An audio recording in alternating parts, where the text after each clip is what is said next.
আসসালামু আলাইকুম গাইস, আশা করছি সবাই ভালো আছেন। যারা আমরা বাংলাদেশে থাকি তারা মনে করি যে অফিসে কাজ করা খুব সহজ। তাদের জন্য এই ভিডিওটা, যারা বাংলাদেশ থেকে দেখতেছেন। তো আমি মূলত একটা অফিসে কাজ করি, টি বয় হিসাবে। চা বানাই, হেল্প করি, যথেষ্ট পরিমাণ তাদের সাথে থাকি।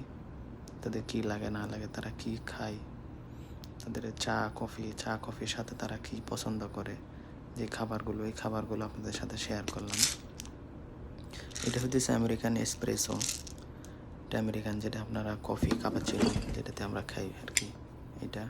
আর এটা হচ্ছে তুর্কিশ কফি, তুর্কিশ গোল্ড। এটা তুর্কির খুব বিখ্যাত একটা কফি, প্রত্যেকটা দেশেরই একটা আছে। আর এটা হচ্ছে সিলন টি, মানে চায়ের ভিতর খুব সুন্দর একটা ব্র্যান্ডের একটা চা, মানে খুবই ভালো। এবং খাবারের চার যে টেস্ট, মানে অন্যরকম একটা। এটা হচ্ছে নেসকফি গোল্ড, যেটা বাংলাদেশেও আছে বর্তমান। আমরা যারা দেশে যাইতে থাকি তারা সাথে করে সবসময় একটা করে নিয়ে যায় আর কি, এটাও ভালো।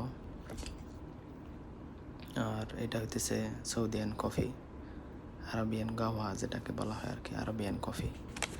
এটা হইতেছে তুর্কিশ কফি, ছোটোটা প্যাকেট করা আছে, এখনো খোলা হয়নি।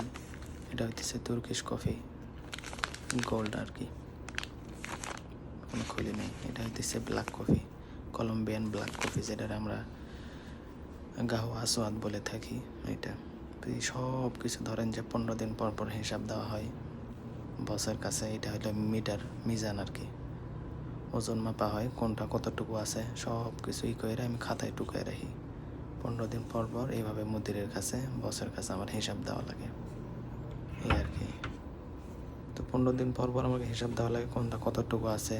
এমন না যে কোনো কিছু শর্ট পড়লে আমার উপর চাপ আসবে, এমন না। এটা মূলত এই কারণে হিসাব করা যে কোনো কিছু বাকি আছে কিনা, নিয়ে আসতে হবে কিনা। এটা হচ্ছে হেল আর কি, বাংলাদেশে যেটা আমরা এলাচি বলে থাকি, সাদা এলাচ।